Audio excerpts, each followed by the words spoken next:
오늘 나누게 되는 내용입니다. 정제식품은 음식이 아니다. 식사를 한 뒤 일정 시간이 흐르면 우리는 배고픔을 느낀다. 배고픔은 인체 내 연료가 떨어졌다는 신호이므로 이에 맞춰 밥을 먹게 된다. 식품이 1차 기능이 바로 이런 영양의 공급에 있다. 즉, 활동에 필요한 힘을 얻고 배고픔을 달래기 위해 우리는 음식을 먹는다. 사람이 어떻게 밥만 먹고 사느냐? 커피도 마시고 과일도 먹고 아이스크림도 먹어야지. 식품이 두 번째 기능이 바로 맛과 기호를 충족시키는 데 있다. 삶의 기쁨은 먹는 데 있다고 외치는 사람들이 있다.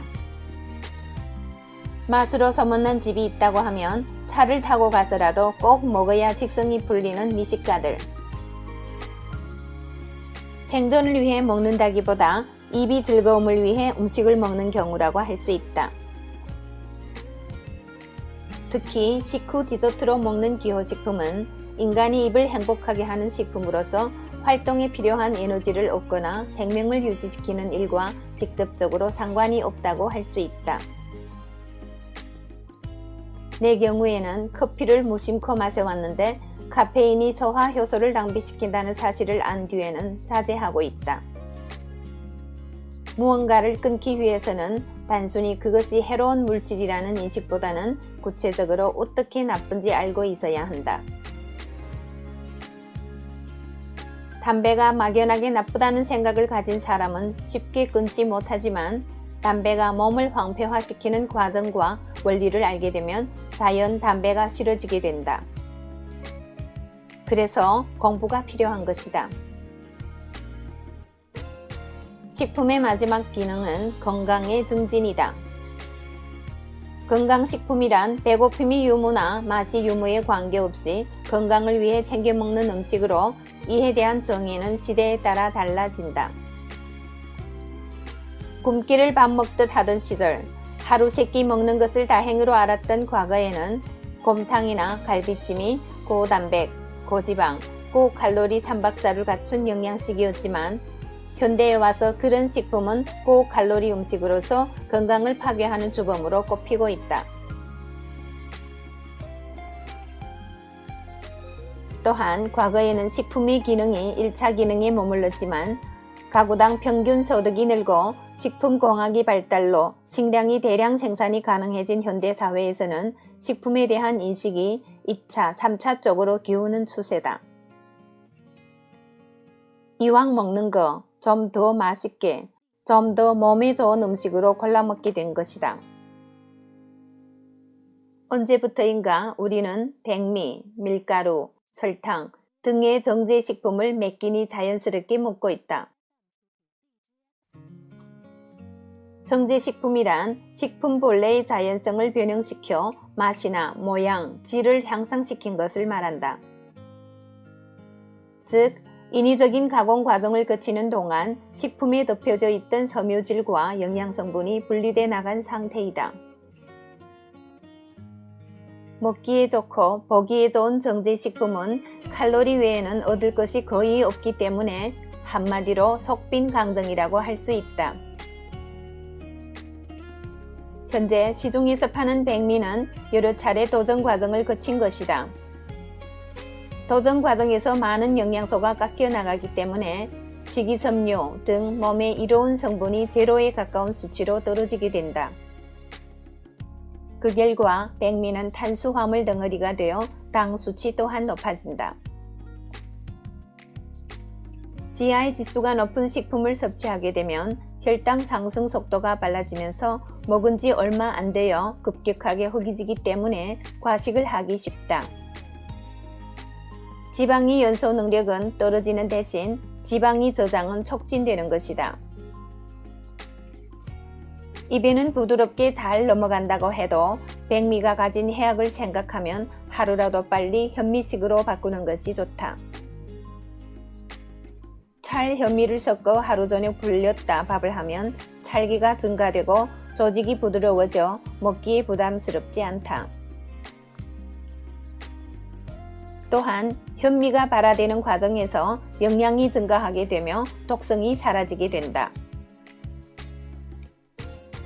현미의 습관을 들이면 도리어 정제 백미의 심심한 맛이 싫어지게 될 것이다.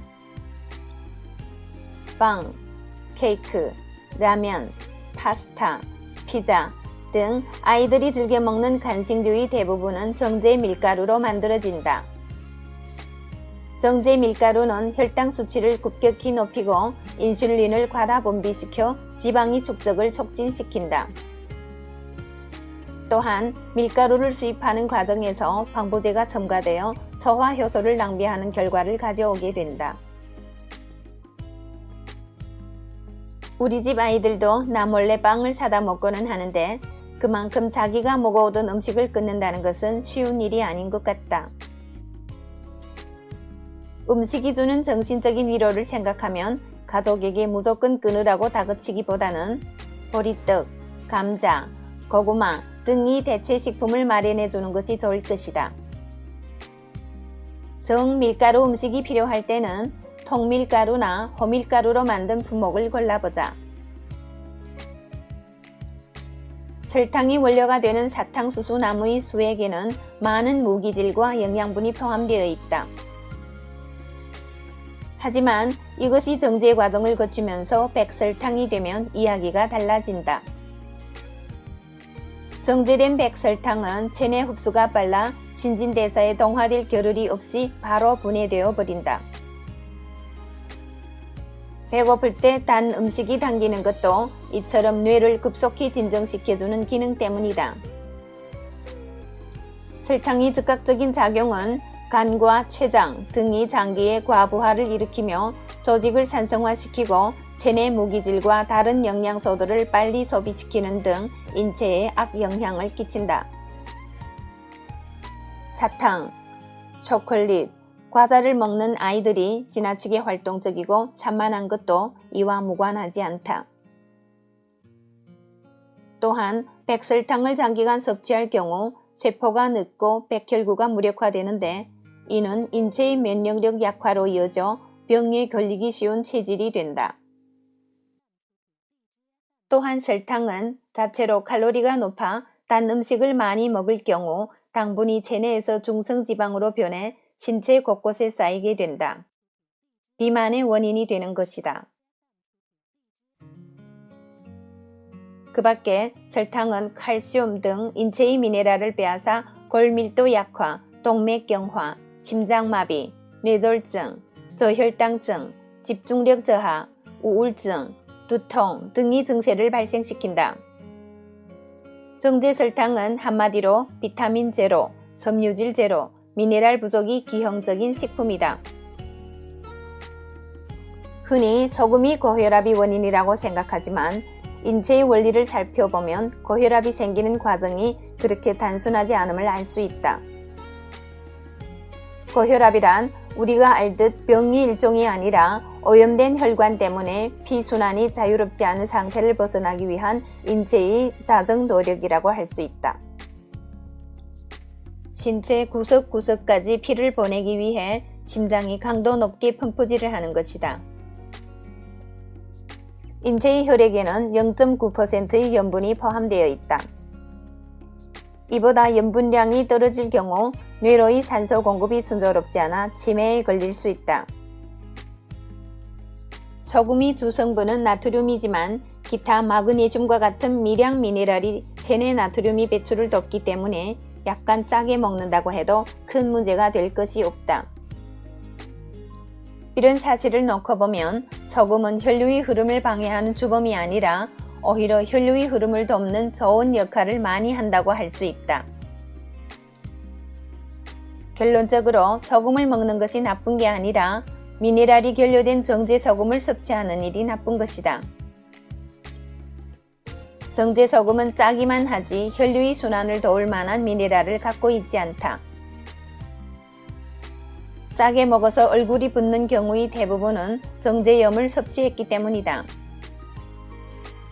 이때도 두 가지 경우가 있다. 건강한 사람이라면 약간 짜게 먹는다고 해도 대사 효소가 달려와 혈류량을 조절해 줄 것이다.